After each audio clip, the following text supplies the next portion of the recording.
हालिया दिनों में प्रियंका गांधी पर बीजेपी की तनकीद पर एमपी के पीडब्ल्यूडी वजीर सज्जन सिंह ने कहा कि ये बीजेपी के लिए बदनसीबी की बात है कि ऐसे खूबसूरत चेहरे उनके पास नहीं है, बल्कि उनके तमाम लीडरान खुरदुरे चेहरे वाले हैं।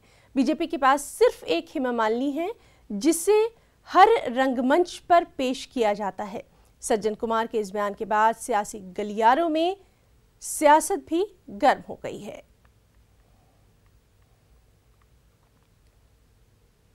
ये तो भारतीय जनता पार्टी का दुर्भाग्य है कि उनके पार्टी में खुरदुर चेहरे हैं, बड़े ऐसे चेहरे हैं जिनको लोग नापसंद करते हैं। तो इसका हम क्या करें? तो एक हेमा मालिनी है बेचारी, उसको जगह जगह वो नृत्य कराते रहते हैं, शास्त्रीय नृत्य, उसी का उपयोग करते हैं। एक ही महिला है हेमा मालिनी, उसको भी जगह जगह शास्त्रीय नृत्य करा के वोट कमाने की कोशिश करते हैं। तो चिकने चेहरे उनके पास नहीं है। मैं तो कहता हूँ एक बीमारी है।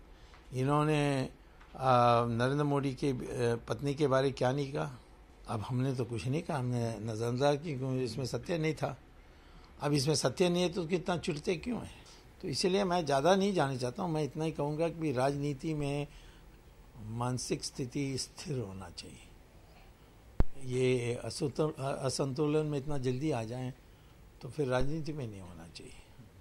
मैं समझता हूँ कि मध्य प्रदेश के एक दूसरे लीडर जो कांग्रेस पार्टी, भारतीय जनता पार्टी के जनरल सेक्रेटरी भी हैं, उन्होंने जिस तरह का बयान दिया है, ये उसके जवाब में उन्होंने बयान दिया है। लेकिन मैं तो यही कहूँगा कि इस तरह के जवाब से परहेज़ करना चाहिए। यहाँ रुकना चाहेंगे एक छोटे से ब्रेक के लिए।